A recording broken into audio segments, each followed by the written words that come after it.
आज के लेक्चर का आगाज करते हैं। सबसे पहले प्रीवियस लेक्चर में से कोई क्वेश्चन पूछना चाहते हो तो पूछ लीजिए जी। हाँ, मैनेजमेंट एक्सपर्ट और ऑडिटर एक्सपर्ट में क्या फर्क है ये सुन लीजिए।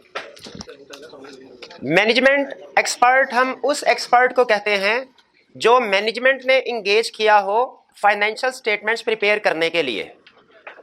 मैनेजमेंट ने इंगेज किया किस लिए? फाइनेंशियल स्टेटमेंट्स प्रिपेयर करने। जैसे मैनेजमेंट ने रिवैल्यूएशन मॉडल अडॉप्ट किया और अपनी जितनी भी प्रॉपर्टी है उसकी रिवैल्यूएशन करवानी है, इसके लिए किसी एक्सपर्ट को हायर किया, उसकी सर्विसेज एक्वायर की गई, उसने रिवैल्यूएशन की।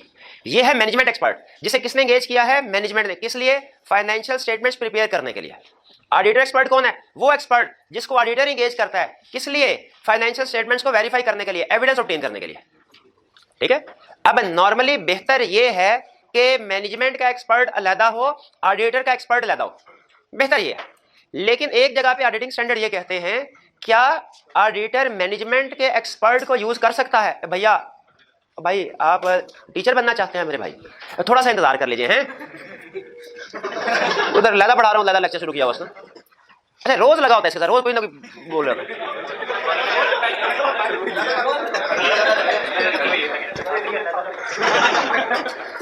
भाई मुझे क्या जरूरत है लैदा करने की, भाई पाप लगेगा। तो मैनेजमेंट एक्सपर्ट जो है, क्या ऑडिटर मैनेजमेंट एक्सपर्ट के ही काम को यूज कर सकता है, उसके काम पे रिलाई कर सकता है? ये एक इशू है। असूली तौर पे मैनेजमेंट का एक्सपर्ट लाता, ऑडिटर का एक्सपर्ट लाता होना चाहिए, लेकिन ऑडिटिंग स्टैंडर्ड ने इसकी इजाजत दी है। उसने कहा भाई अगर मैनेजमेंट ने मार्केट से एक्सपर्ट हायर किया और वो कॉम्पिटेंट भी है, कैपेबल भी है, ऑब्जेक्टिविटी भी है, उसकी जो एडिक्वेसी ऑफ वर्क भी ठीक है, तो ऑडिटर भी उसी एक्सपर्ट के वर्क पे रिलाई कर सकता है जिस एक्सपर्ट को मैनेजमेंट ने हायर किया। इसका मतलब है ऑडिटर एक्सपर्ट में भी कोई दूसरा एक्सपर्ट हो, अनदर एक्सपर्ट हो, मे भी मैनेजमेंट एक्सपर्ट ही हो, लेकिन याद रखें रिक्वायरमेंट्स दोनों सूरतों में सिमिलर है। यानी चाहे ऑडिटर अपना अलग अनदर एक्सपर्ट हायर करे, चाहे मैनेजमेंट एक्सपर्ट के ही काम पे रिलाई करे, दोनों सूरतों में वो एक्सपर्ट को भी वैल्यूएट करेगा और उसके वर्क की एडिक्वेसी को भी वैल्यूएट करेगा। इसीलिए आपने पढ़ा होगा, जब हमने एडिक्वेसी ऑफ वर्क में एंड पे पॉइंट पढ़ा था, अगर वर्क एडिक्वेट नहीं है तो उसमें आपको याद होगा एक लाइन ये पढ़ी थी हमने कि ऑडिटर अनदर एक्सपर्ट को भी एंगेज कर सकता है, और ब्रैकेट में क्या लिखा था? If management expert is used. अगर मैनेजमेंट एक्सपर्ट को यूज करे और उससे सेटिस्फाइड ना हो तो फिर अनदर एक्सपर्ट भी। बे फर्क समझ आ गया कि management auditor expert requirement similar है। एक्सपर्ट कोई सा भी हो, हमने उसको भी वैल्यूएट करना, उसके वर्क की एडिक्वेसी को भी वैल्यूएट करना। जी और कोई क्वेश्चन?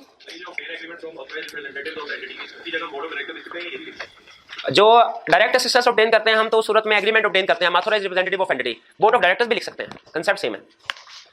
जी और कोई क्वेश्चन?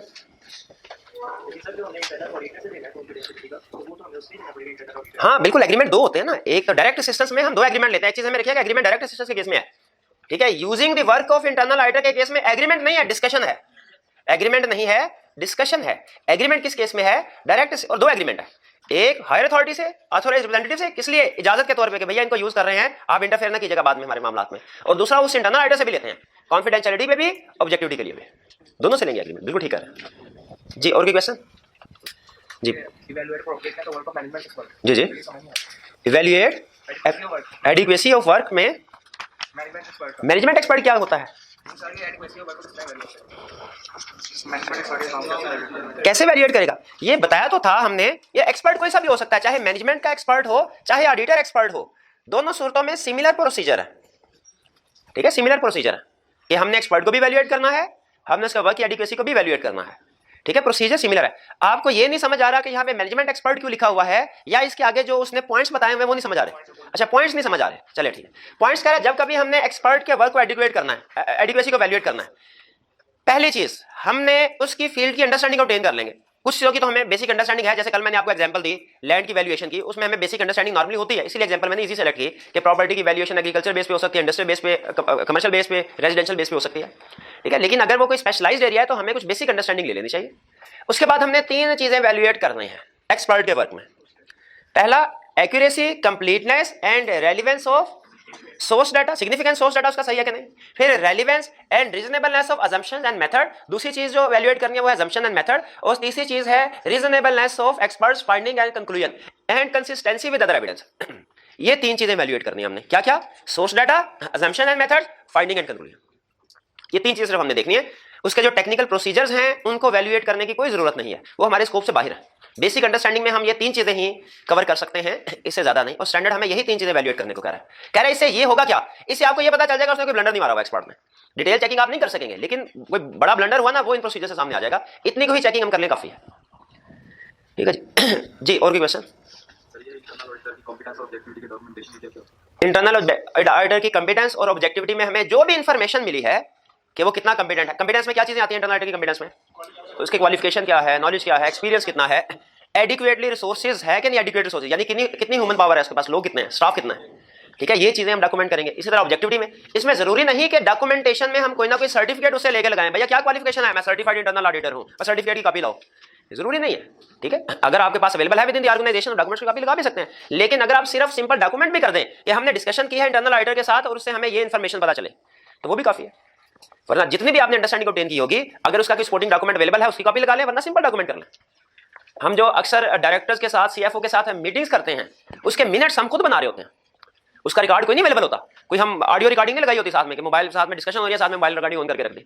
नहीं, डिस्कशन करते हैं, क्वेश्चन आंसर करते हैं, साथ साथ क्वेश्चन जो हमने पहले नोट किए होते हैं आंसर लिखते जाते हैं। एंड पे हम इस पेज को अपने वर्किंग पेपर में लगा देते हैं। कोई हमसे ये नहीं पूछता कि भैया तुमने ये गलत तो नहीं लिखा। अज्यूम किया जाता है कि ऑडिटर ने अगर जो भी मिनट्स या जो भी क्वेरीज का आंसर लिखा है उसने सही लिखा होगा, पूछ के लिखा होगा, बगैर पूछे नहीं लिखा होगा। तो डॉक्यूमेंटेशन में जो हमारी डिस्कशन वगैरह हुई है इंटरनल ऑडिटर के साथ, थर्ड पार्टी के साथ, उसके मिनट्स हम लिख देते हैं, उसकी समरी बना के लिख देते हैं, वो भी एक्सेप्टेबल है। लेकिन मैटर्स ये कवर कर रही होगी समरी जो स्टैंडर्ड ने हमें कहा है।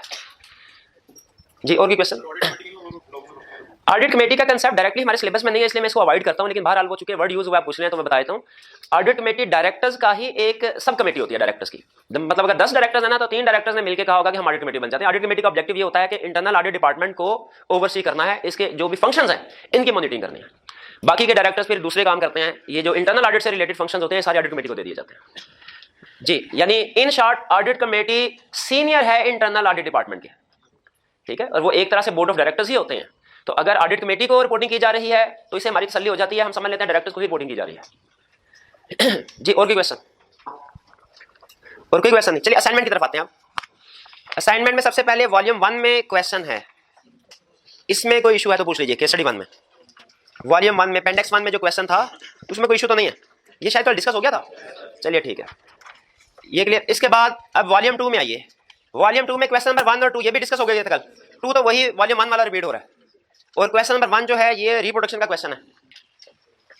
क्वेश्चन 3 में आइए। क्वेश्चन 3 में कोई प्रॉब्लम नहीं। क्वेश्चन 4 में क्वेश्चन 4 में ये भी रिप्रोडक्शन वाला क्वेश्चन था। क्वेश्चन 5 इसमें भी कोई इशू नहीं। क्वेश्चन 6 केस स्टडी थी। क्वेश्चन 6 और 7 ये इसमें काम की केस स्टडी यही दो है क्वेश्चंस, तो ये दोनों मैं डिस्कस कर दूं। अच्छा चलिए ठीक है, मैं डिस्कस कर लेता हूँ। रिक्वायरमेंट में कह रहा है पहले देखिए हर क्वेश्चन में, खासतौर पे केस स्टडी में सबसे पहले हमने क्या करना है, ताकि हमारा माइंड रिक्वायरमेंट को पढ़ के उसे पता चल जाए किस चैप्टर के किस कंसेप्ट में से है। क्वेश्चन को पढ़ते हुए हमारा माइंड प्रोसेसिंग कर रहा होगा, इररिलेवेंट इन्फॉर्मेशन को एक्सक्लूड करता जाएगा, रेलिवेंट इन्फॉर्मेशन में हमारा माइंड हमें बताता रहेगा ये वर्ड रेलिवेंट होता है इस टॉपिक में, इसको अंडरलाइन करो। Can explain the issues which limit the independence of the internal audit department in Metallius company. Recommend a way of overcoming each issue. कहता है मुझे इश्यूज बताओ जो इसकी इंडिपेंडेंस को इफेक्ट कर रहे होंगे। इंडिपेंडेंस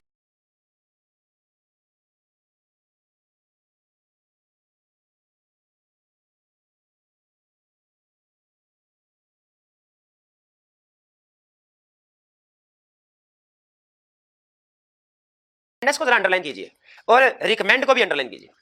इसका मतलब है हमने ये इशू भी बताना है कि जो इंडिपेंडेंस को इफेक्ट कर रहा होगा और उसका इलाज क्या है वो भी बताना है।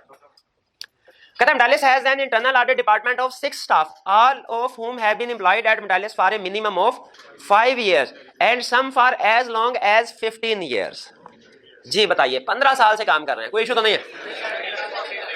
हाँ जी, फेमिलियरिटी थ्रेट अराइज हो सकता है मैनेजमेंट के साथ इनका। जैसे एक्सटर्नल ऑडिटर भी अगर 5 साल से ज्यादा ऑडिट करे तो फेमिलियरिटी थ्रेट अराइज होता है, उसे रोटेट होना चाहिए। इनको अभी रोटेशन होती रहनी चाहिए इनमें। जी तो पहला इशू क्या आया कि 15 ईयर से काम कर रहे हैं, फेमिलियरिटी थ्रेट राइज हो सकता है। रिकमेंडेशन क्या होगी हमारी? रोटेशन करते जाएं periodically.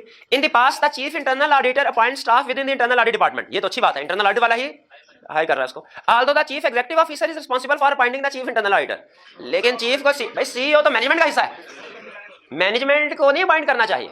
हाँ जी बिल्कुल। तो इसमें इशू क्या आया कि appointment of chief internal auditor is made by CEO which is a part of management. Recommend क्या करेंगे? Appointment should be made by appointment and other terms and conditions should be decided by audit committee / board of directors. फिर कह रहा है chief internal auditor reports directly to the finance director, ये तो सही है ना, और डायरेक्टर को कर रहा है रिपोर्ट, हाँ फाइनेंस डायरेक्टर डायरेक्टर नहीं है वो तो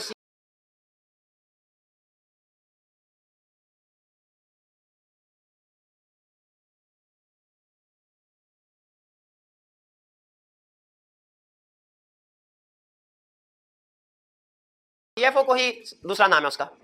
इसको रिपोर्ट इंडिपेंडेंस को लिमिट कैसे किया जा रहा है, रिपोर्टेबल टू फाइनेंस डायरेक्टर है, रिकमेंड क्या करेंगे, रिपोर्टेबल टू दो शाबी गवर्नेंस होना चाहिए direct. Next, finance director also assist the chief internal auditor in deciding on the scope of work of the internal audit department. Scope of work को decide कर रहा है, क्या scope of work finance director को decide करना चाहिए, management को, अच्छा बोर्ड ऑफ डायरेक्टर या ऑडिट कमेटी को, बिल्कुल ठीक। चार हो गए तो बस कर दें कि ना। स्टूडेंट ने क्वेश्चन पूछा, उसने कहा सर समटाइम हम देखते हैं कि क्वेश्चन जो है उसके मार्क्स कम हैं और सोल्यूशन में ज्यादा लिखा हुआ है, तो मैंने पूछा भैया आपको कैसे पता चला सोल्यूशन में ज्यादा लिखा हुआ है, कहने लगा सर 3 नंबर का क्वेश्चन है और 6 पॉइंट्स लिखे हुए हैं, 3 नंबर का क्वेश्चन है 6 पॉइंट्स लिखे हुए हैं। मैं पूछा कितने होने चाहिए थे, 3। मैं कहा कैसे पता चला, कहता सर 1 पॉइंट का 1 नंबर होता है। मैं कहा कहाँ लिखा है, दिखाओ कहीं लिखा है, हाँ नहीं ठपा नहीं लगा हुआ कहीं पे। लेकिन अगर सुन लीजिए अगर आप मार्किंग स्कीम में देखें आई की, जो यकीन है आपने कभी नहीं देखी होगी किसी पे, हाँ जी पूरा यकीन था, इसीलिए इस तरह की बातें करते हैं। उसमें समटाइम्स 1 पॉइंट का 1 नंबर होता है, समटाइम 1 पॉइंट का 0.75 नंबर होता है, समटाइम 1 पॉइंट का आधा नंबर होता है, 1 नंबर भी होता है, मैं उसको रूल आउट नहीं कर रहा, लेकिन समटाइम 0.75 मार्क्स भी होते हैं, समटाइम 0.5 मार्क्स भी होते हैं। अब बताइए एग्जाम में हम बैठे हुए, हमें पता है मार्किंग स्कीम क्या है,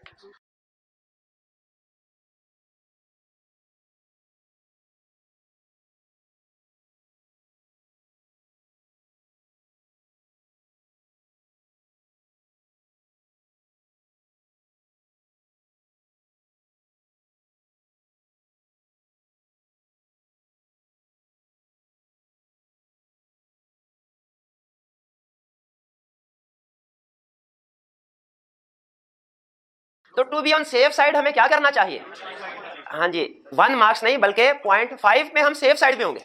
मे भी 1 मार्क ही हो मार्किंग स्कीम में, उसमें अगर 1 मार्क होता है फिर भी एक्स्ट्रा होगा ना, बल्कि एक आधा गलत हो गया तो वाटर चेक कर लेगा, लेकिन अगर 0.5 मार्क्स हुए हमारे, आधे नंबर तो उधर ही गए ना, आधे नंबर तो उधर ही गए, और फिर बाकी एक भी गलती होगी तो हम फारेगा। इसीलिए बेहतर होता है to be on safe side 0.5, यानी थोड़ा सा एक्स्ट्रा लिखा करें जितना गिवन टाइम में लिख सकते हो। 6 नंबर का क्वेश्चन है, जैसे 8 नंबर का क्वेश्चन है, इसमें हमें 13-14 मिनट तक तो लिखना चाहिए, ठीक है। अगर आप ज्यादा पॉइंट्स भी लिख सकते हैं तो ज्यादा भी लिखना चाहिए। मेरी अपनी असेसमेंट यही कह रही है 8 number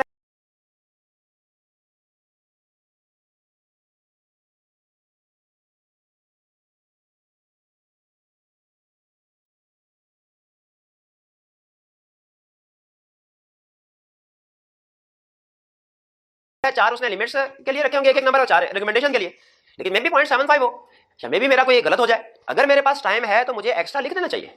similar approach risk assessment में होगी, ठीक है। उसमें भी जरूरी नहीं कि आपने 3-4-5 रिस्क आइडेंटिफाई कर लिए और आपको लगा मार्क्स पूरे हो गए तो काफी है। समटाइम मार्किंग स्कीम जो है वो कम मार्क्स के साथ भी हो सकती है, तो बेहतर है कि थोड़ा सा एक्स्ट्रा लिख दिया जाए। और एक लाइन का 1 नंबर ना ज्यूम किया करें, एक लाइन का या एक कंसेप्ट का 1 पॉइंट का आधा नंबर ज्यूम करके किया जाए। हाँ नंबर ज्यादा हो, अगर पॉइंट्स 2-3 निकल रहे हो तो उसमें बेहतर है दूसरी दफा फिर पढ़ लें। फिर भी अगर पॉइंट से निकले तो फिर हमने उन्हीं पॉइंट्स को ज्यादा डिटेल में एक्सप्लेन करना, ये भी ध्यान में रखिएगा। अगर फर्ज कीजिए केस में 3 पॉइंट है, अब मुझे ये क्वेश्चन आ गया 12 नंबर का, मैंने कहा यार इसमें से तो 5 लिमिट के इश्यूज आ रहे हैं और इश्यूज है ही नहीं, तो क्या जो मैंने रट्टे वाले कंसेप्ट में याद किए हुए थे, मैं कहा अच्छा साथ में अप्रोच के भी डाल देता हूँ, मैं साथ में कमिटेंस के भी पॉइंट डाल देता हूँ, वो भी इंक्लूड कर दूं इसमें। ये वो इररेलेवेंट नहीं लिखना, जब हमने ज्यादा लिखना है उसमें सूल क्या है, इररेलेवेंट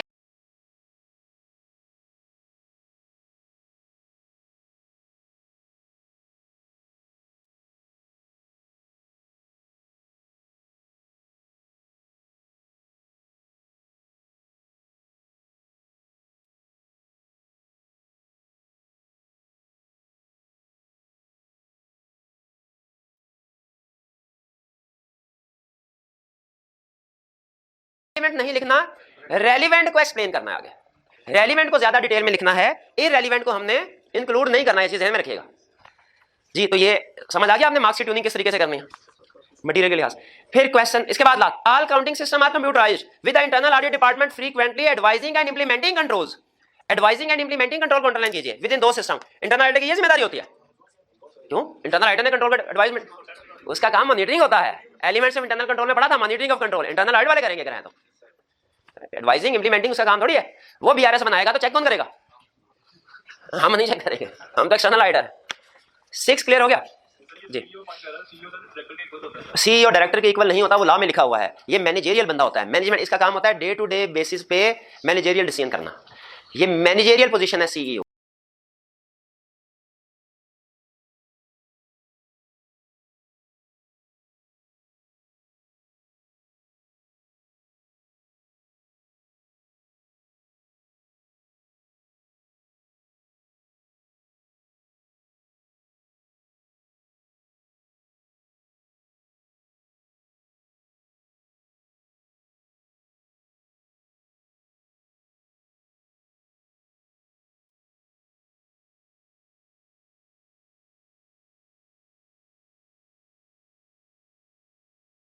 डायरेक्टर नहीं है, लॉ में लिखा हुआ है लीगल पॉइंट ऑफ व्यू से।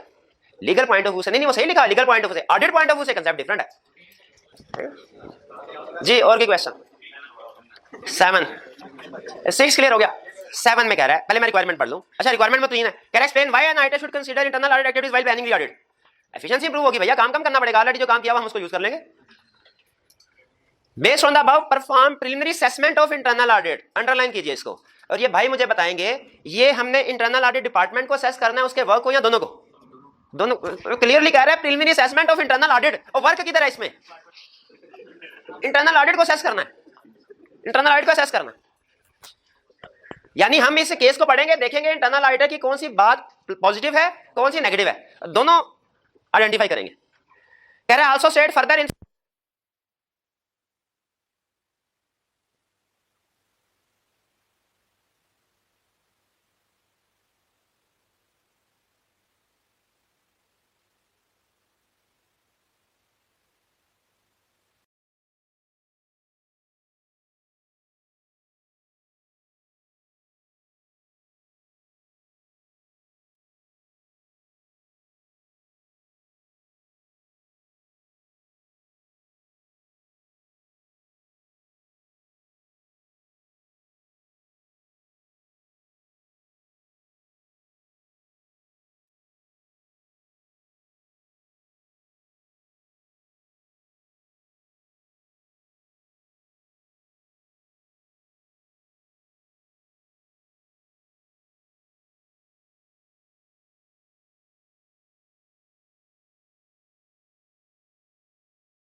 जी। कह रहे also state further information if any regarding internal audit function that you may require.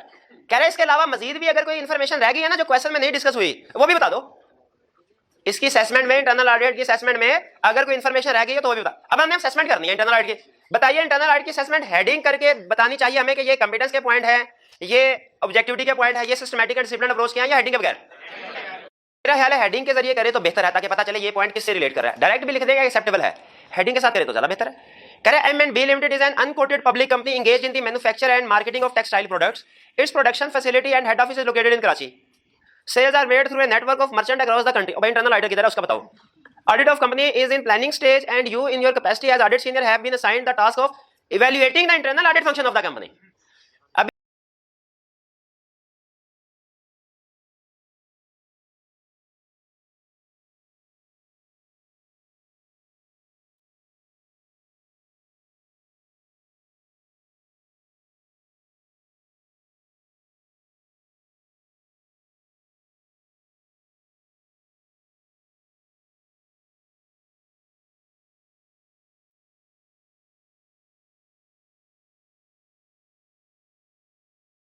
अभी तक की कहानी में कोई काम की चीज उसने रिक्वायरमेंट के हवाले से नहीं बताई। अब आगे बता रहा है, सबसे पहले company has an adequately manned internal audit department. Adequately manned, इसको अंडरलाइन कीजिए। क्या कह रहा है? रिसोर्सेज एडिक्वेट हैं, बंदे पूरे हैं जितने भी चाहिए थे। ये कंपिटेंस का पॉइंट हो गया। Scope and objective of internal audit department are determined by the audit committee. Scope and objective by audit committee, ये कौन सा पॉइंट हुआ? ऑब्जेक्टिविटी का, शाबाश, इसका मतलब ऑब्जेक्टिव भी है, प्लस पॉइंट है। Which reports directly to the board of directors, reporting directors को हो रही है, ये कौन सा पॉइंट है? ये भी ऑब्जेक्टिविटी का ही है, प्लस 3 पॉइंट। फिर इसके बाद major functions of internal audit department include system review and compliance testing. बताइए ये इंटरनल ऑडिट वालों को करनी चाहिए? हाँ करना चाहिए। कंप्लायंस टेस्टिंग पढ़ा था हमने, वो टेस्ट ऑफ कंट्रोल वगैरह और वो test of compliance with laws and regulation. Review of monthly management accounts, management accounting में ना पहुंच जाइएगा। मंथली मैनेजमेंट अकाउंट का मतलब है हम लोग तो सालाना फाइनेंशियल स्टेटमेंट्स को वैल्यूएट करते हैं, मैनेजमेंट हर महीने भी बना रही होती है जो ऑडिट नहीं करनी होती, उसको भी इंटरनल ऑडिट वाला रिव्यू करता है। याद है एग्जामिनेशन ऑफ फाइनेंशियल इंफॉर्मेशन, तो ये एक्टिविटीज को करनी चाहिए, बिल्कुल करनी चाहिए, इंक्लूडिंग वेरियस ट्रेंड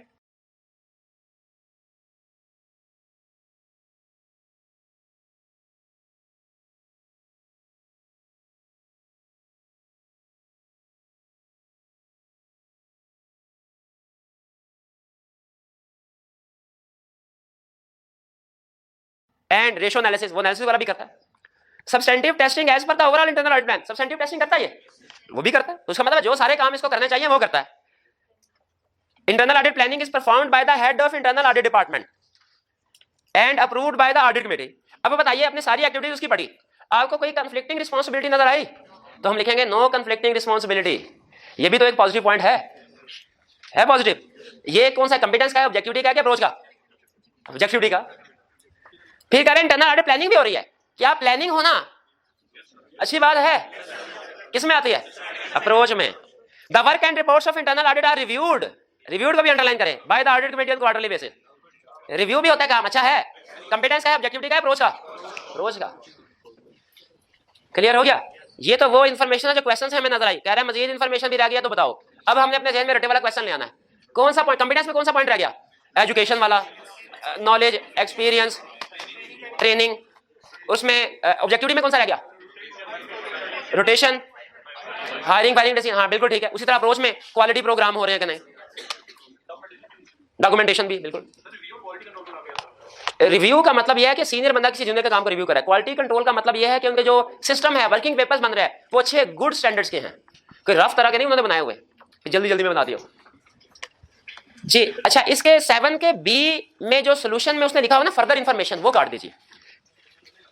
हाँ पहले लग रहा था आपको, ठीक है ठीक। 7 बी में फर्दर इंफॉर्मेशन वाला पॉइंट, वो उसको एडिक्वेसी ऑफ वर्क की तरफ ले गया है, हालांकि पूछ रहा है इंटरनल ऑडिट फंक्शन, सोए लोग सोल्यूशन बनाते हैं। चलिए 7C, अच्छा 7C तो क्लियर हो गया ना, वो तो वाला क्वेश्चन बिल्कुल ठीक। और कोई क्वेश्चन बताइए इसमें प्रॉब्लम हो? 8 भी ओके है, 9 भी ओके है, ठीक है। 9 में कह रहा है कि आप नाम लिख सकते हैं कि नहीं रिपोर्ट में उसका, तो नहीं लिख सकते ना, एक्सपर्ट का ना 2 सिचुएशन में लिख सकते हैं। ये इनमें से कौन सी सिचुएशन है? रिक्वायर्ड बाय लॉ वाली सिचुएशन है कि नेसेसरी वाली? नेसेसरी। तो जब हम नेसेसरी है तो फौरी तौर पे एक्सपर्ट का नाम शामिल कर दें। भाई पहले तो उसे परमिशन ले लेना भैया, वो कहे जहां पे गलत काम होता है मेरा नाम लिख देते उसमें, परमिशन ले लें। और फिर ये लाइन लिखे कि नहीं, हाँ हमारी कोई जिम्मेदारी नहीं है, ये लिखे, अच्छा हमारी जिम्मेदारी कम नहीं होगी, ठीक है ये लाइन लिख दें, बिल्कुल ठीक। चलिए ये था चैप्टर 18, क्लियर हो गया? इसको कर दीजिए बंद, अब बुक भी कर दे बंद, और बता कर दे। आज हमने कंसेप्चुअल डिस्कशन करनी है, आज सारे कंसेप्ट रटे वाला काम आपने घर जाके करना होगा। वैसे उम्मीद है इस चैप्टर में 95% चांस है केस स्टडी पूछेगा, केस स्टडी पूछेगा तो आज का लेक्चर आपके लिए इंतहाई अहम है। आज के लेक्चर में कंसेप्चुअली इस चैप्टर में खत्म हो जाना है case study point of view से, लेकिन आपको कुछ चीजें याद भी एहतियातन करनी चाहिए, वो मैं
इसको बता दूंगा क्या याद करना है।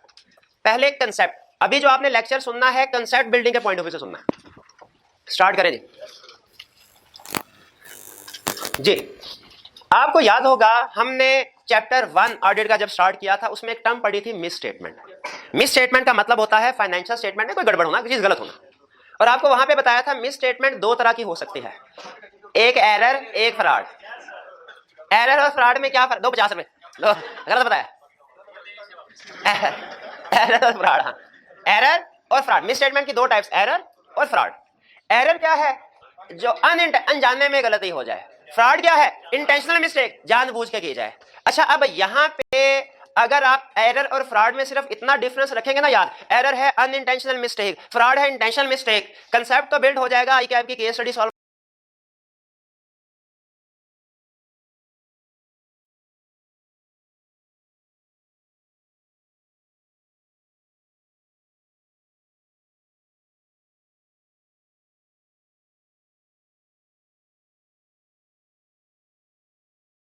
नहीं कर सकेंगे। आई कैप की केस स्टडी सॉल्व करने के लिए आपको फ्रॉड की कंप्लीट डेफिनेशन याद होना जरूरी है। वो कहता है फ्रॉड क्या है? फ्रॉड है इंटेंशनल एक्ट, इंटेंशनल मिस्टेक। किस लिए? टू ऑब्टेन इलीगल एडवांटेज, कि कोई इलीगल एडवांटेज हासिल किया जाए यूजिंग डिसेप्शन, धोखाधड़ी के जरिए से, धोखा देके किसी को धोखा दे के इलीगल एडवांटेज हासिल करने के लिए फ्रॉड किया, कोई गलती की जाए, उसे कहेंगे fraud. Fraud is an intentional act to obtain illegal advantage, जिसके लिए हम लीगली हमारा हक नहीं है, इलीगल एडवांटेज ऑब्टेन कर रहे हैं। कैसे? धोखा देके, यूजिंग डिसेप्शन। अब देखिए यहां तक अभी कितना 2 मिनट हुए हैं, यहीं से आईकैप केस स्टडी पूछ लेता है। आईकैप की पहली केस स्टडी इस लेवल पे बनती है, इसे हम कह देते हैं लेवल 1 केस स्टडी। आईकैप क्या करेगा? आपको एक क्वेश्चन में 3 4 5 सिचुएशंस दे देगा, कहेगा बताओ ये सारी मिस स्टेटमेंट की तरफ जा रही है, बताओ इनमें से कौन सी लग रहा है कि एरर है और कौन सी लग रहा है कि फ्रॉड है, बताओ। और किसी में इंटेंशन नहीं बताएगा, किसी में इंटेंशन नहीं बताएगा। हमें हालातों वाकयात का जायजा लेके अंदाजा लगाना होगा कि ये एरर है कि फ्रॉड है। ये एरर है कि इंटेंशन नहीं बताएगा। देखिए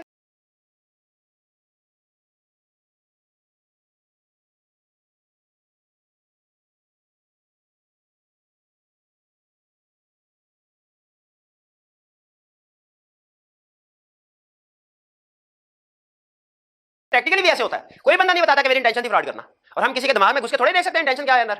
हमें तो हालात और वाकयात का जायजा लेके डिसाइड करना होगा, धोखा दिया जा रहा है कि नहीं, एडवांटेज किसको मिल रहा है। तो एरर और फ्रॉड में फर्क के लिए फ्रॉड की कंप्लीट डेफिनेशन क्लियर हुई बात। एग्जांपल्स आपके सामने रखता हूं, आपने इंटेंशन मैं नहीं बताऊंगा, देखते हैं आप हालातों वाकयात का जायजा लेके सही बताते हैं कि नहीं एरर है कि फ्रॉड। पहली एग्जांपल, मैं एक कंपनी में अकाउंटेंट हूं, मेरा काम मंथली पेरोल शीट प्रिपेयर करना है। मैंने एक एम्प्लॉय की पेरोल शीट प्रिपेयर की तो 20,000 की बजाय 2,000 की सैलरी प्रोसेस हो गई। सैलरी प्रोसेस होने के बाद जब चेक बने उसके बाद वो एम्प्लॉय भागता भागता आया, कहने लगा सर मेरी तो 20,000 की सैलरी, आपने 2,000 प्रोसेस कर दिया। मैंने कहा अच्छा भाई 18,000 की एडजस्टमेंट एंट्री रिकॉर्ड की और उसे 18,000 का चेक मजीद दे दिया। एरर। अगली एग्जांपल सुने, उसी पेरोल शीट में मेरी सैलरी भी आ रही है, गलती से 20,000 की बजाय 200,000 प्रोसेस हो गई और चेक मिल गया। 2 महीने बाद इंटरनल ऑडिटर ने इन्वेस्टिगेशन की तो पता चला मुझे ज्यादा सैलरी मिल गई है। मैंने कहा अच्छा आहिस्ता आहिस्ता करके मेरी सैलरी में से डिडक्ट कर लीजिएगा फ्यूचर में। बताइए ये एरर क्या फ्रॉड? अब देखिए इंटेंशन मैंने दोनों में नहीं बताई, बल्कि दूसरे वाले में मैंने कहा कि गलती से हो गया, फिर भी आपने मेरे अल्फाज पे यकीन नहीं किया, आपने फैक्ट से अंदाजा लगाया कि मैंने फ्रॉड किया। और गलती हुई होती तो जब चेक बना था मेरे अकाउंट में 2 लाख आया, मुझे पता ना चलता, मैं उसी वक्त वापस ना 2 महीने चुप थोड़ी बैठता। इसी तरह हमने एग्जाम में भी केस स्टडी में अंदाजा लगाना होगा, मुश्किल नहीं होता ये, सिर्फ आपका प्रोफेशनल स्केप्टिसिज्म जो है ना वो थोड़ा यूज करना पड़ता है हमें, इजीली आप डिसीजन कर लेते हैं। अब एग्जाम क्वेश्चन को सामने रखे, एक दो आपके साथ शेयर कर रहा हूं। उसने कहा कि ड्यूरिंग द ईयर जितनी इन्वेंट्री प्रोड्यूस हुई है और जितनी इन्वेंट्री सेल हुई है इनमें डिफरेंस है, ओपनिंग क्लोजिंग बैलेंस नील है और कोई रिकंसिलिएशन नहीं कि डिफरेंस किधर गया। बताइए फ्रॉड है। एक तो आपको पता है इन्वेंट्री जो है वो फर्क आ गया, इन्वेंट्री चोरी हो रही होगी, और दूसरा भाई रिकंसिलिएशन ही नहीं बन रही, इसका मतलब है जानबूझ के नहीं रिकंसिलिएशन बनाई जा रही है, फ्रॉड। अगली एग्जांपल सुना कि एक मशीनरी खरीदी 25 मिलियन की, रिकॉर्ड कर दी गई 2.5 मिलियन से और 20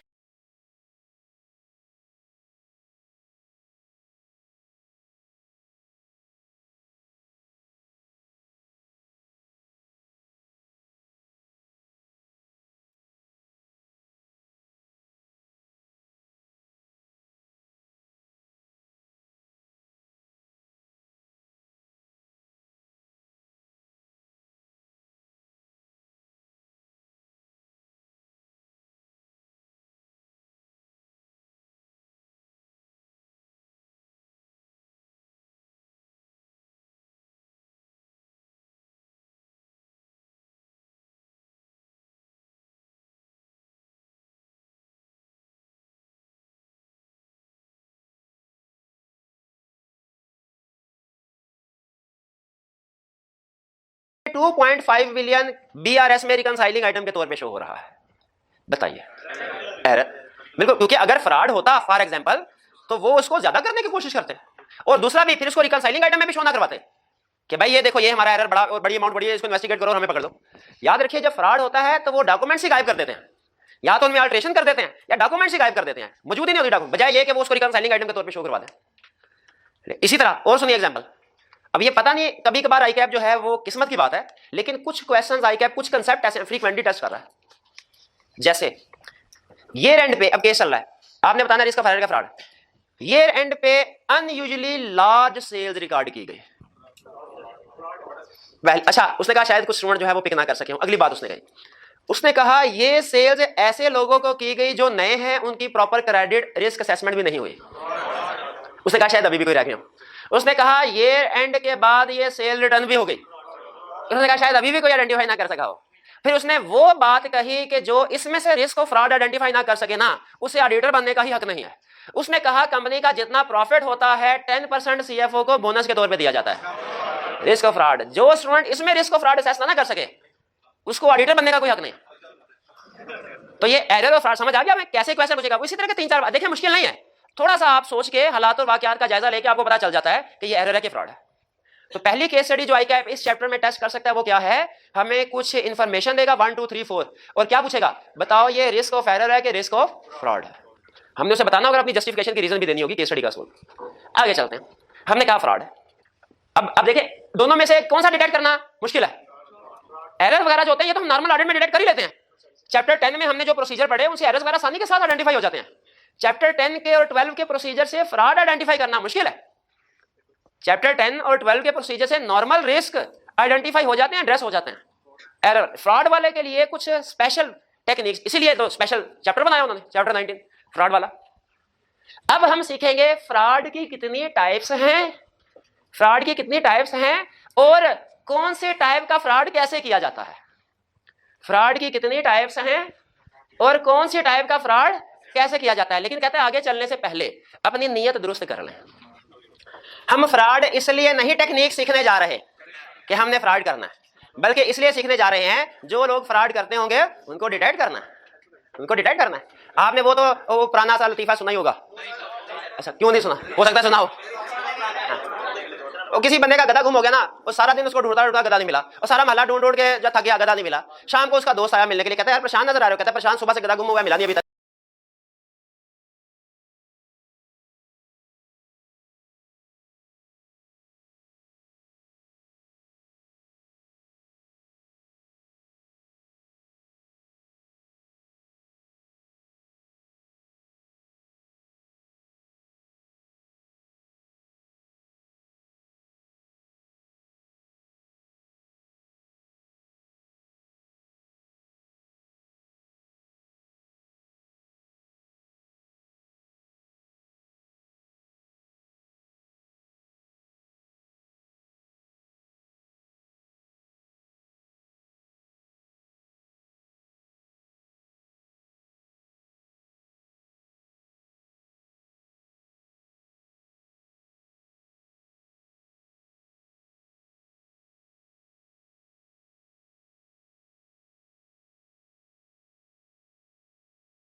दोस्त कहने लगा अच्छा इजाजत हो तो मैं भी कोशिश करूं। उसने कहा सारा मोहल्ला कर चुका है, तुम भी कोशिश कर लो। वो कहता है अच्छा गया, 15 मिनट बाद वापस आया, गधा साथ था।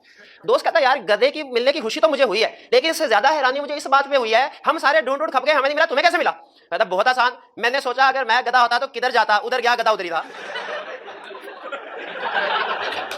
किधर, जिधर लाहौर के सारे गधे जाते हैं गर्ल्स कॉलेज के सामने है ना, इधर। भाई गधे मिलने से करता है तो किधर गया, चले। तो उसी तरह मुझे बताइए हमने इससे हमें सबक क्या मिला कि अगर हमने चोर को पकड़ना है तो चोर की तरह सोचना होगा। तो ये बेसिकली आपको, अगर आपने फ्रॉड को पकड़ना है तो फ्रॉडिये की तरह सोचना होगा कि उसके तरीका वारदात क्या क्या है। तो भाई अमाल का दारोमदार नियत पे है।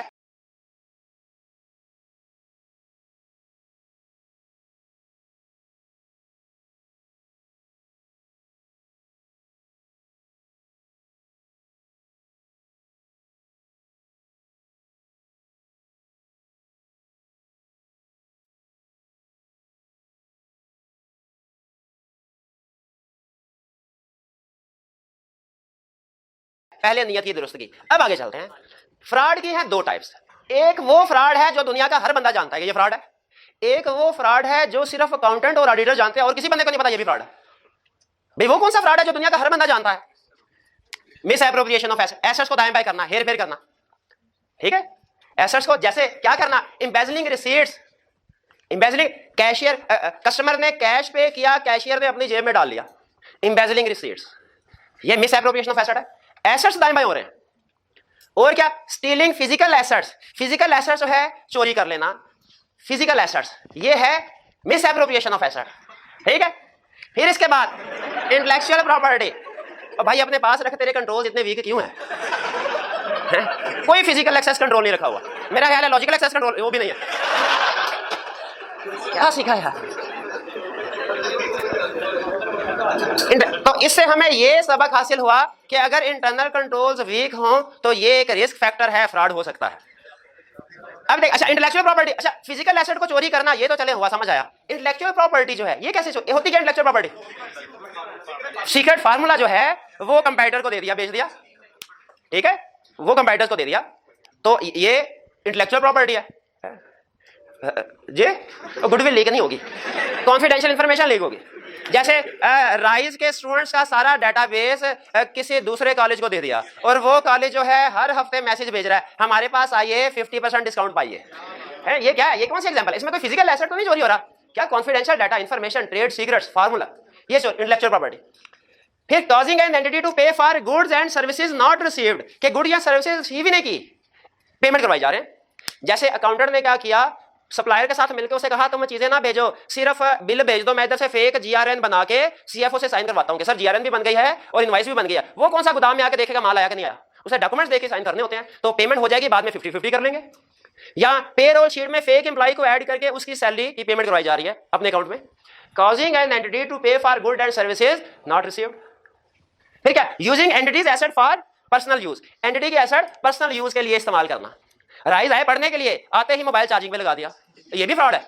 ऑफिशियल एसेट्स का पर्सनल यूज कर रहे हैं, ये फ्रॉड हम भी करते थे। फर्म वाले लैपटॉप देते थे कैट्स यूज करने के लिए, क्या यूज करने के लिए?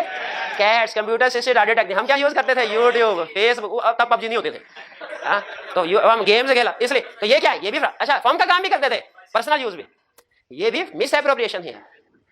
और ये है फ्रॉडलेंट फाइनेंशियल रिपोर्टिंग। अच्छा आगे चलने से पहले आपको कुछ रिसर्च ना बता दूं फ्रॉड के ऊपर। गोरों ने की रिसर्च की उसने, कालों की रिसर्च में तो आपको भी साथ लेके जाते थे ना, वो तो आपको पता होगी, तो मुझे क्या पता, मुझे तो गोरों की रिसर्च पता है। उन्होंने कहा कि फ्रॉड है दो तरह के, फ्रॉड है दो तरह के, फ्रॉड दो तरह, एक है मिस एप्रोप्रिएशन ऑफ एसेट, एक है फ्रॉडलेंट फाइनेंशियल रिपोर्टिंग। कहते हैं कि जो अगर आप देखें ना नंबर ऑफ फ्रॉड, तो वो मिस एप्रोप्रिएशन ऑफ एसेट के ज्यादा है, फ्रॉडलेंट फाइनेंशियल रिपोर्टिंग के नंबर ऑफ फ्रॉड कम है। ये तो हर जुम्मे के जुम्मे फ्रॉड होता है। मस्जिद में चले जाएं, बाहर आए, एग्जांपल होगी, कोई ना कोई बंदा खड़ा जूती ढूंढ रहा होगा, बाद औकात जुम्मे रात या बुध को भी हो जाता है, वो वाशरूम में पता गायब है, साबुन गायब है, ऊपर ऐसे वो कोई ना कोई और तो और वो टूटी भी रह जाते होते हैं। एक दो दफा राइस के वाशरूम से भी 2-3 चीजें गायब हुई हैं। ये कहता है ये तादाद ज्यादा है, ये तादाद कम है, लेकिन कहता है अब देखिए जैसे डिपार्टमेंटल स्टोर है, उनमें आप देखें अक्सर ऐसे होता है कि लोग जाते हैं वहां पे चॉकलेट वगैरह जूस वगैरह पीते हैं और बिल करवाए बगैर उधर ही फेंक देते हैं। ये भी एक तरह से फ्रॉड है, मिस एप्रोप्रिएशन ऑफ एसेट्स। कहता है इनकी तादाद ज्यादा, इनकी तादाद कम, इनकी वैल्यू कम, तादाद ज्यादा लेकिन वैल्यू कम है, सैकड़ों हजारों में होगा, इनकी वैल्यू मिलियंस और बिलियंस में होती है। होते कभी कभार है, लेकिन जब होते हैं तो मिलियन और बिलियंस में होते हैं। फिर इसके बाद कह रहा है कि जो मिस एप्रोप्रिएशन ऑफ एसेट है, ये सबसे अहम बात है, हमारे अगले कंसेप्ट इस पॉइंट से रिलेट कर रहे हैं। कह रहा है जो मिस एप्रोप्रिएशन ऑफ एसेट्स हैं, इनमें ये कौन करता है? नॉर्मली कस्टमर्स या एम्प्लॉइज, जूनियर एम्प्लॉइज, मैनेजमेंट ये फ्रॉड नहीं करते। और इनको डिटेक्ट करने के लिए, प्रिवेंट करने के लिए मैनेजमेंट ने कंट्रोल लगाए होते हैं, इंटरनल कंट्रोल। लेकिन कहता है ये जो फ्रॉडलेंट फाइनेंशियल रिपोर्टिंग है, ये एम्प्लॉइज नहीं करते, उन्हें कोई फायदा नहीं, कस्टमर्स नहीं करेंगे, उन्हें कोई फायदा नहीं, ये कौन करेगा? मैनेजमेंट। और इसके लिए, इसको रोकने के लिए इंटरनल कंट्रोल्स लगाए जा सकते हैं, वो इनको रोक भी सकते हैं। इसको रोकने के लिए इंटरनल कंट्रोल लगाएंगे भी तो कोई फायदा नहीं। क्यों कोई फायदा नहीं? मैनेजमेंट जब चाहे इन कंट्रोल्स को क्या कर सकती है? शाबाश, मैनेजमेंट ओवरराइड ऑफ कंट्रोल। मैं इसलिए इस सारी रिसर्च के बाद मुझे एक बात बताइए, ऑडिटर के लिए ज्यादा फोकस वाली, वैसे तो उसे दोनों तरह के रिस्क ऑफ फ्रॉड को असेस करना चाहिए, इन एरर फ्रॉड में से ज्यादा फोकस फ्रॉड पे। फ्रॉड के अंदर दो type, miss appropriation of fraudulent financial reporting, ज्यादा फोकस किस पे? क्या फ्रॉडलेंट फाइनेंशियल रिपोर्टिंग में अज्यूम करे कि कंट्रोल स्ट्रांग है? नहीं, बल्कि कंट्रोल्स को यहां पे हम कंसीडर नहीं करते। हम कहते हैं भाई मैनेजमेंट जब चाहे कंट्रोल्स को ओवरराइड कर सकती है, इसमें खास तौर पे देखना पड़ेगा, फिर सुने, खास तौर पे देखना पड़ेगा, फिर सुने, खास तौर पे देखना पड़ेगा, मैनेजमेंट ने ओवरराइड ऑफ कंट्रोल्स तो नहीं किया। मैनेजमेंट ओवरराइड ऑफ कंट्रोल पे हमें खसूसी नजर रखनी पड़ेगी। क्लियर? अब सुनिए, fraudulent financial reporting, financial statement में फ्रॉड कैसे करती है मैनेजमेंट। अब आईफैक ने ये जो हमें फैक्टर्स दिए ना, ये ऐसे नहीं दे दिए बैठे बैठे, वो रिसर्च करते हैं। उन्होंने देखा, जैसे होता है ना हमारे टॉप 10 मूवीज और टॉप 10 सॉन्ग्स वगैरह, इस तरह की लिस्ट बनती है, ठीक है, पाकिस्तान में। वो क्या करते हैं आईफैक वाले, टॉप 10 फ्रॉड की लिस्ट बनाते हैं कि किस तरीके से किया गया, टेक्निक्स क्या थी। उनमें से 5-6 हमारे सिलेबस में उन्होंने डाल दी। पहली टेक्निक क्या है, जो सबसे ज्यादा फ्रॉड यूज होता है, वो क्या है? रिकॉर्ड करना फिक्टिशियस जर्नल एंट्रीज को, खास तौर पे ईयर एंड के करीब। किस लिए? ताकि टारगेट्स को अचीव किया जाए। और सबसे ज्यादा फेक एंट्री कौन सी रिकॉर्ड होती है भला? सेल्स क्रेडिट, जो ईयर एंड के बाद अक्सर रिवर्स हो जाती है। फिर उसके बाद, अच्छा, पहले मैनेजमेंट ये फ्रॉड ज्यादा करती थी, अब लेटेस्ट ट्रेंड चेंज हो गया जरा। मैनेजमेंट के पास क्योंकि सपोर्टिंग डॉक्यूमेंट नहीं होती, मैनेजमेंट पकड़ी जाती है। अब कहते हैं नहीं, बजाय ये कि फेक ट्रांजैक्शन रिकॉर्ड करे, ट्रांजैक्शन जेन्युइन होगी, लेकिन हम उसको ये रेंट पे आगे पीछे कर देंगे। यानी सेल्स की ट्रांजैक्शन 1, 2, 3 जनवरी की है, उसे 29, 30, 31 दिसंबर में रिकॉर्ड कर दिया, और 29, 30, 31 दिसंबर की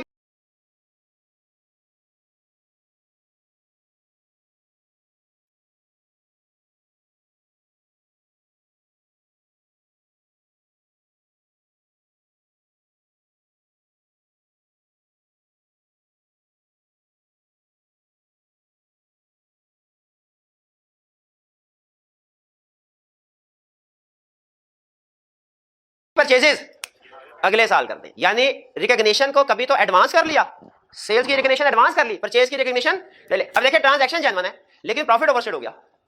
अब तरीका ये, इसके लिए कट ऑफ एरर, ये तरीका भी है प्रॉफिट को ओवरस्टेट करने का।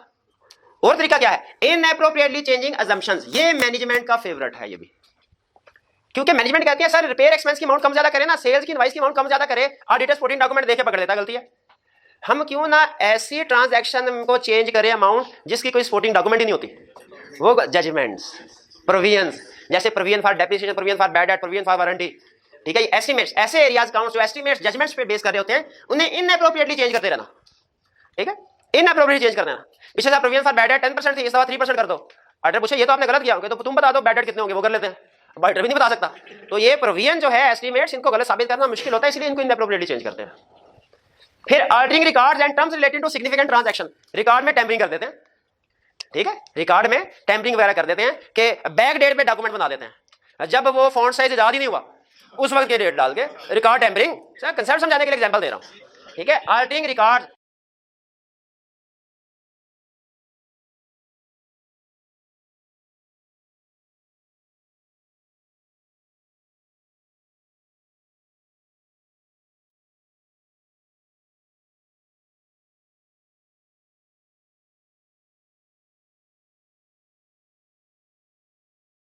And terms related to record altering भी की जा सकते हैं। Engaging in complex transaction, complex transaction में इंगेज किया। डेटा स्ट्रक्चर जो किस लिए बनाई गई है? To misrepresent financial statement. Transaction complex नहीं थी, उन्हें बना दिया गया। पेमेंट डायरेक्ट ए से बी को हो सकती थी, ए ने पहले सी को पेमेंट की, सी ने एफ को पेमेंट की, एफ ने दुबई में पेमेंट भिजवाई, दुबई से यूएसए गई, यूएसए से कुवैत गई, कुवैत से फिर वापस बी को आई पेमेंट। अब एग्जैक्ट डायरेक्ट पेमेंट की जा सकती थी, बिला वजह कम्प्लेक्स किस लिए किया गया? ताकि ऑडिटर इसके पीछे भागता भागता भागता भागता थक जाए, एंड पे आके कहे यार सही ट्रांजैक्शन होगी, आगे चलो इसको छोड़ो, ठीक है। मनी लॉन्ड्रिंग में खास तौर पर यह टेक्निक इस्तेमाल की जाती है, ट्रांजैक्शन को बिला वजह कम्प्लेक्स किया जाता है। फिर concealing facts that could affect amounts recorded in financial statement. Auditor को बताया नहीं हमारे खिलाफ कोई केस फाइल हुआ है, ऑडिटर को बताया नहीं कोई रिलेटेड पार्टी ट्रांजैक्शन है, ताकि वो इनको अलग से डिस्क्लोज ना करवा सके, उनकी प्रोविजन ना रिकॉर्ड करवाए। ये कुछ फेवरेट तरीका वारदात है मैनेजमेंट के, जो मैनेजमेंट किस लिए करती है? फ्रॉडलेंट फाइनेंशियल रिपोर्टिंग के। अब आते हैं बेसिकली एरर फ्रॉड की टाइप्स तो समझ आ गई हमें, रिस्पांसिबिलिटीज की तरफ। फ्रॉड के हवाले से रिस्पांसिबिलिटीज क्या? अब देखिए, ये मैं ओवरऑल रिस्पांसिबिलिटी की बात नहीं कर रहा, चैप्टर 2 वाली, स्पेसिफिक फ्रॉड वाली कर रहा हूं। कहते हैं प्राइमरी रिस्पांसिबिलिटी फ्रॉड को प्रिवेंट, डिटेक्ट, करेक्ट करना मैनेजमेंट की है, प्लस मैनेजमेंट के साथ साथ दोषारोपित गवर्नेंस की भी है कि वो मैनेजमेंट में नजर रखे। क्यों? क्योंकि अब की बार मसला सिर्फ दूसरे लोगों से नहीं, मैनेजमेंट से भी है कि मैनेजमेंट ओवरराइड ऑफ कंट्रोल के जरिए से वो टेक्निक्स यूज करते हुए फाइनेंशियल स्टेटमेंट में फ्रॉड ना कर दें। तो दूसरों पे नजर रखेगी मैनेजमेंट और मैनेजमेंट पे नजर रखेगा दो शाफिक वाला। अच्छा, ऑडिटर की क्या जिम्मेदारी है? सुने, primary response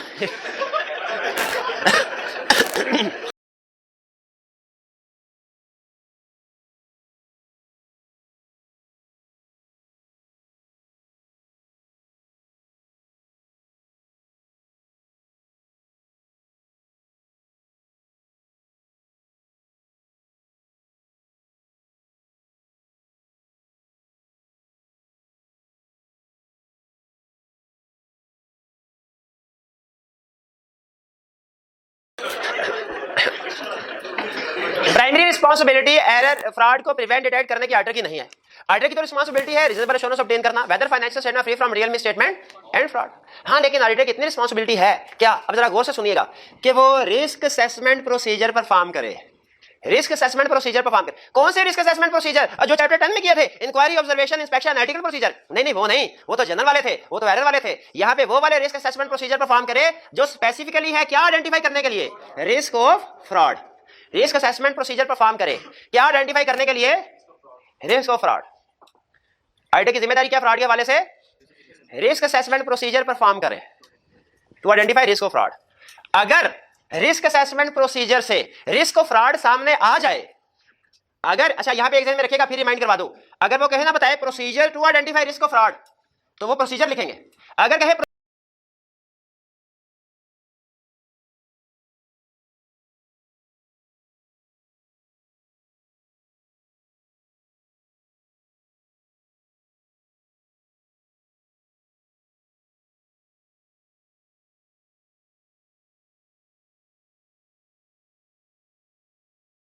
procedure on identifying risk of fraud, ये डिफरेंट हो जाएगा।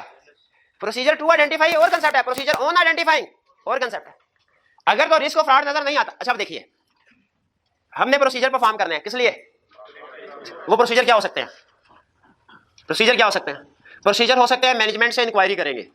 क्या इंक्वायरी करेंगे? भाइयों, आपने रिस्क असेसमेंट करते हैं ना, आपका क्या ख्याल है आपकी ऑर्गेनाइजेशन में रिस्क ऑफ फ्रॉड हाई है कि लो है? वो कहेंगे सर लो। हम कहेंगे अच्छा, कोई रिस्क ऑफ फ्रॉड आइडेंटिफाई किया तुम लोगों ने? नहीं किया। अच्छा, क्या आपने अपना कोड ऑफ कंडक्ट एम्प्लॉइज को कम्युनिकेट किया कि फ्रॉड करना बुरी बात है, इससे दोजख में जलोगे? ये कोड ऑफ कंडक्ट कम्युनिकेट किया हो तो फिर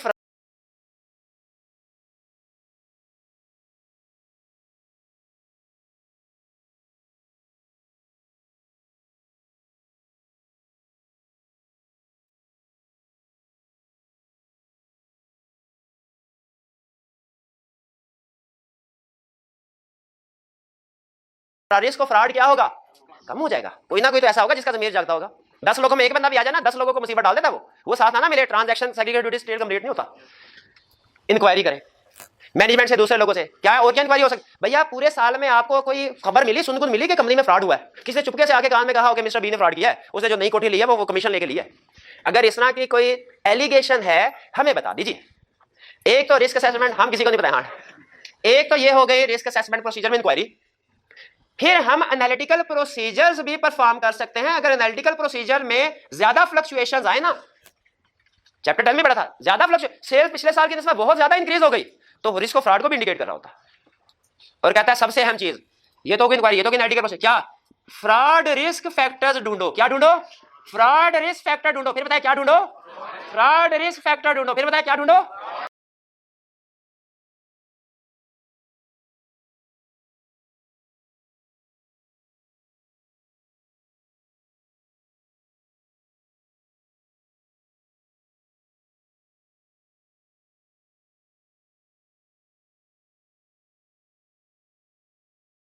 फ्रॉड रिस्क फैक्टर्स क्या होते हैं?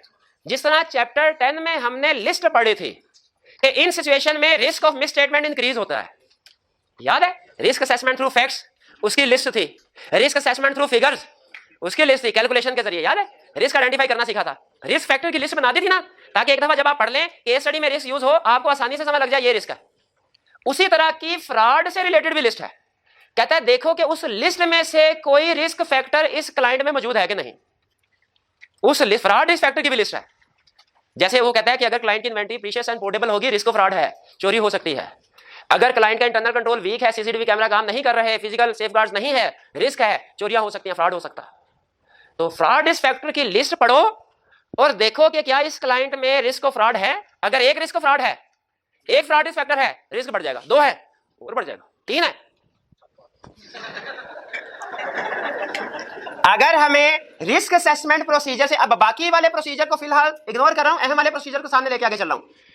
अगर हमें रिस्क असेसमेंट प्रोसीजर से पता चले फ्रॉड रिस्क फैक्टर कोई नहीं, तो गुड न्यूज, यहीं पे ऑडिट खत्म, चैप्टर खत्म। लेकिन अगर पता चले रिस्क ऑफ फ्रॉड है, तो बताइए चैप्टर 10 में क्या पढ़ा था? Risk of fraud, risk at assertion level है कि risk at financial statement level है?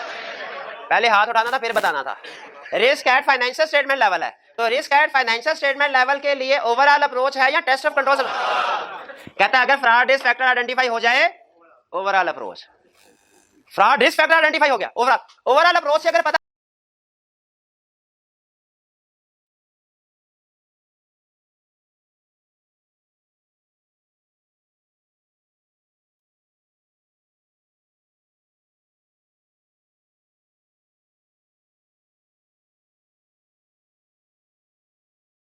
चले फ्रॉड भी है, देखिए ध्यान में रखिएगा, यहां पे रिस्क ऑफ फ्रॉड आइडेंटिफाई हुआ है, फ्रॉड नहीं, रिस्क ऑफ फ्रॉड। हमने ओवरऑल अप्रोच परफॉर्म की, ज्यादातर प्रोसीजर ईयर एंड पे प्रोफेशनल स्केप्टिसिज्म इंक्रीज कर दिया, मटेरियलिटी लेवल रिड्यूस कर दिया, मोर एक्सपीरियंस कॉम्पिटेंट टीम लेके गए। ओवरऑल अप्रोच से अगर हमें पता चले फ्रॉड नहीं है, तो फिर ठीक है, रिस्क इंक्रीज हुआ था, लेकिन चूंकि फ्रॉड कोई नहीं है, खत्म। लेकिन अगर पता चले फ्रॉड है, तो फिर क्या करेंगे? पहले कम्युनिकेट करना है, किसको? मैनेजमेंट को। कौन सी मैनेजमेंट को? जो फ्रॉड में इन्वॉल्व है, उससे एक लेवल ऊपर। और अगर पता चले कि फ्रॉड सिग्निफिकेंट है, 2 चावी गवर्नेंस को भी। और अगर पता चले फ्रॉड ऐसा है जो रिक्वायर्ड बाय लॉ है रिपोर्ट करना, तो रेगुलेटरी अथॉरिटी को रिपोर्ट भी करेंगे। ये तो हो गया कम्युनिकेशन, किस किस को करनी है? मैनेजमेंट को, डायरेक्टर्स को, रेगुलेटरी अथॉरिटीज को। लेकिन रेगुलेटरी अथॉरिटीज को कब करनी है? रिक्वायर्ड बाय लॉ हो। 2 चावी गवर्नेंस को कब करनी है? जब सिग्निफिकेंट हो या मैनेजमेंट इन्वॉल्व हो। हमारे ऑडिट में क्या इफेक्ट होगा? अगर फ्रॉड फाइनेंशियल स्टेटमेंट को इफेक्ट कर रहा है, तो हमारी रिपोर्ट भी मॉडिफाई हो जाएगी। और अगर उसमें मैनेजमेंट इन्वॉल्व है, हमारा रिस्क बढ़ जाएगा। और एक्सट्रीम केस में विड्रॉ भी कर सकते हैं, विड्रॉ भी कर सकते हैं। ये भाई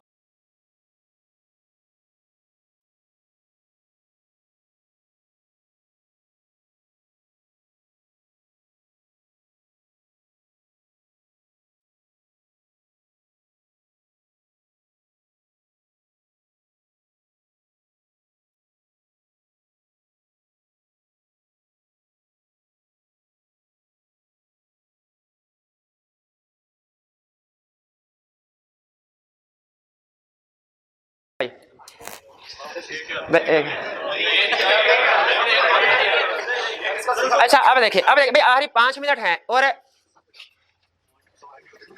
भाई यहां तक सारी कहानी समझ आई। इसमें सबसे अहम चीज क्या है भला? Fraud risk factor. ये कंसेप्ट है। फ्रॉड रिस्क फैक्टर क्या है? वो फैक्टर्स, वो सिचुएशंस जहां पे जो फ्रॉड को इंडिकेट कर रही होती हैं। जैसे रिस्क ऑफ मिस स्टेटमेंट है ना, ऐसी सिचुएशन जिनकी वजह से मिस स्टेटमेंट होने का चांस बढ़ जाता है। उसी तरह रिस्क ऑफ फ्रॉड भी है, ऐसी रीजन जिनकी वजह से फ्रॉड होने का रिस्क बढ़ जाता है। ऐसी सिचुएशन, ऐसी सर्कमस्टेंसेस, उन्हें क्या कहते हैं? Fraud risk factor. जरा देखिए, आइए, पेज है हमारा 192, शाबाश 192, उसमें है फ्रॉड रिस्क फैक्टर्स। बताइए सिर्फ मिस एप्रोप्रिएशन के हैं कि फ्रॉडलेंट फाइनेंशियल रिपोर्टिंग के भी हैं? और आगे 3 टाइप्स हैं। इंसेंटिव,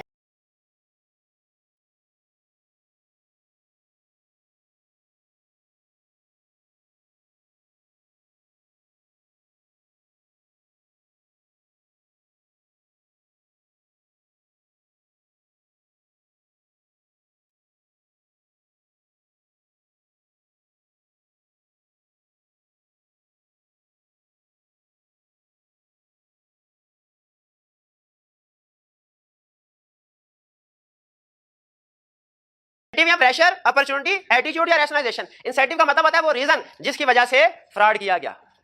नई गाड़ी चाहिए। अपॉर्चुनिटी, भाई मौका भी होना चाहिए, मैं कैशियर हूं तभी कैश में फ्रॉड कर सकूं, मैं इन्वेंटरी मैनेजर हूं तभी इन्वेंटरी दायरा कर सकूंगा।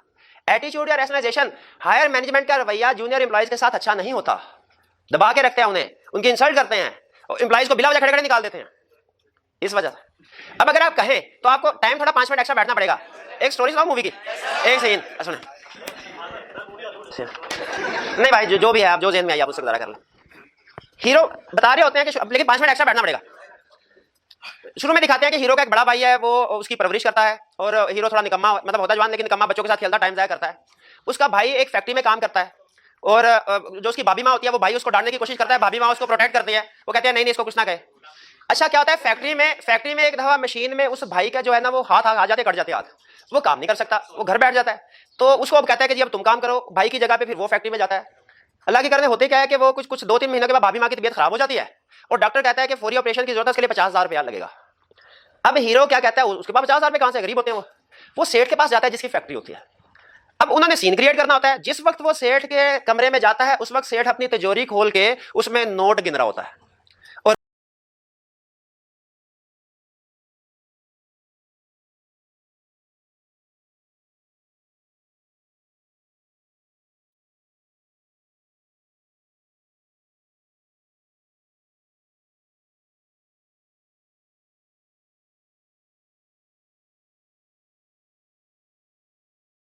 वो कहता है सेठ साहब आपके इस दौलत की बहती गंगा में चंद कतरे मुझे भी दे दीजिए, भाभी माँ की तबीयत खराब है, डॉक्टर ने कहा है कि अगर फौरी तौर पे इलाज ना हुआ तो वो मर जाएगी।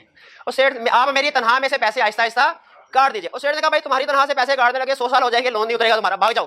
वो धक्के देकर उसे निकलवा देता है। अच्छा हीरो क्या करता है फिर, हीरो घर नहीं जाता, वो रात का इंतजार करता है।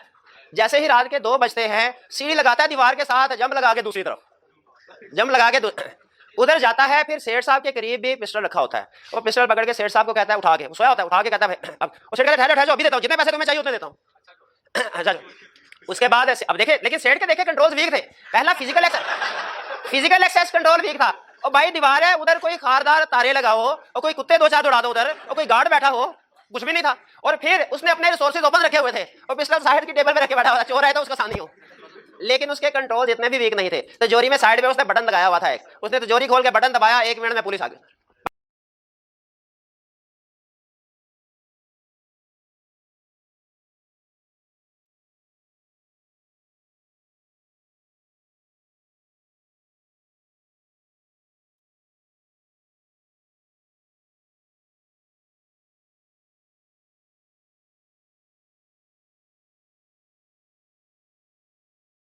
पकड़ के ले गई उसको। इसके बाद कहानी बिल्ड होती है, वो जेल में जाता है, उसको आगे उधर उस्ताद मिलता है, वो उसकी ट्रेनिंग करता है, वो आगे बाद वाला हिस्सा। मुझे इतना बताइए यहाँ तक नहीं यहाँ तक की केस स्टडी जो हमने डिस्कस की, मुझे बताइए इसमें एग्जांपल कौन सी है, मिस एप्रोप्रिएशन ऑफ एसेट की या फ्रॉडलेंट फाइनेंशियल बॉडी की? Miss appropriation, correct. अच्छा मुझे बताइए जहां भी फ्रॉड हो वहां पे 3 रीजंस हो सकती है, इंसेंटिव, 3 चीजें हो सकती है, इंसेंटिव, अपॉर्चुनिटी, एटीट्यूड और रेसलेशन। इस केस में फ्रॉड का इंसेंटिव क्या था? भाभी माँ की जो तबीयत खराब हुई थी। अपॉर्चुनिटी क्या थी? अपॉर्चुनिटी उसने सेठ ने अपना हैवी कैश इन हैंड रखा हुआ था, बैंक में पीरियडिकली जमा नहीं करवा रहा था, ये अपॉर्चुनिटी थी। और एटीट्यूड क्या था? उसको लोन देने से इनकार करना और धक्के दे के निकलवा देना, ये एटीट्यूड रेशनलाइजेशन था। विद इन द कंपनी में याद रखिए, अगर किसी के घर में कोई पर्सनल फाइनेंशियल ऑब्लिगेशंस है, पैसे चाहिए, कंपनी लोन देने से इनकार कर देती है, ये है इंसेंटिव या प्रेशर। और अपॉर्चुनिटी क्या है? कैशियर था, सारा दिन कैश उसके हाथ से आता जाता है, वो उसमें फ्रॉड कर सकता है। एटीट्यूड रेशनलाइजेशन क्या है कि हायर मैनेजमेंट जो है वो जूनियर एम्प्लॉइज को एप्रोप्रिएटली ट्रीट नहीं करती, ठीक है, उनको जॉब से निकाल रही है।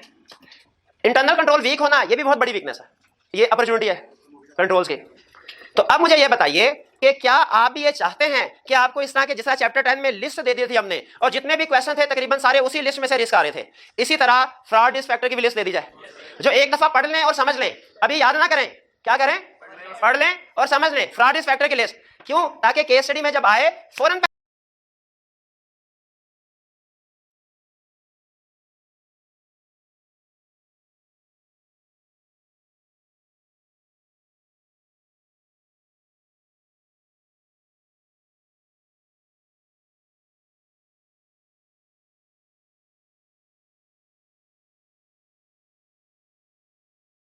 पहचान ले। ये तो उधर पॉइंट लिखा हुआ था, रिस्क ऑफ फ्रॉड राइज हो रहा है, तो बता देनी चाहिए लिस्ट, आपको रेडीमेड करके दे देनी चाहिए, सिर्फ आपने पढ़ना है, ढूंढनी नहीं है।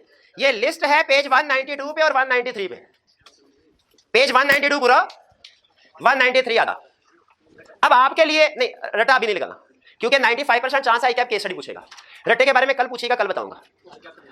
आपने इसको पढ़ना और समझना है, समझ आ जाए टिक लगाना है, समझ ना आए कल मैंने टिक क्रॉस चेक करना है। आगे सुने, आपके लिए एक गुड न्यूज, एक bad news. Good bad news सारे का सारा याद नहीं करना आपने, लेकिन जो क्या रटे वाला क्वेश्चन पूछ सकता है, हर एक कैटेगरी में से 2-2 3-3 एग्जांपल हस्बे तौफीक, हस्बे इस्तात, हस्बे जायका याद कर लीजिएगा। 2-2 3-3 एग्जांपल क्लियर होगी। बैड, अच्छा ये बैड थी। गुड न्यूज देखें, केस स्टडी के पॉइंट ऑफ व्यू से बता रहा हूं, ज्यादा चांस है 95% क्या केस स्टडी पूछेगा। आपको याद है हमने 2 लेवल ऑफ रिस्क पढ़े थे, risk at financial statement level, risk at exertion level. आपको पता है रिस्क की 3 टाइप्स पड़ी थी, inherent risk, control risk, detection risk.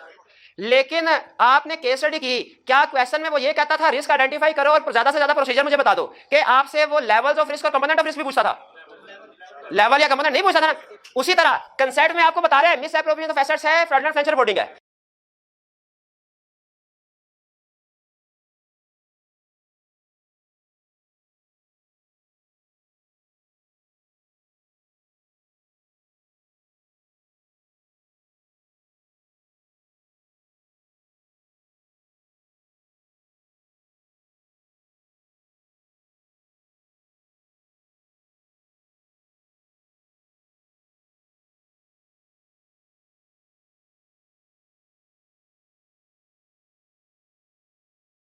Concept में बता रहे हैं इंसेंटिव है, अपॉर्चुनिटी, एटीट्यूड है, लेकिन केस स्टडी में मिक्स करके पूछेगा। आपने सिर्फ इतना आइडेंटिफाई करना होगा ये फ्रॉड रिस्क फैक्टर है कि नहीं है। ये नहीं बताना होगा कि ये कौन सी कैटेगरी में है, ये मिस एप्रोप्रिएशन में है या फ्रॉडलेंट फाइनेंशियल रिपोर्टिंग में, ये इंसेंटिव में है, अपॉर्चुनिटी, ये नहीं बताना होगा।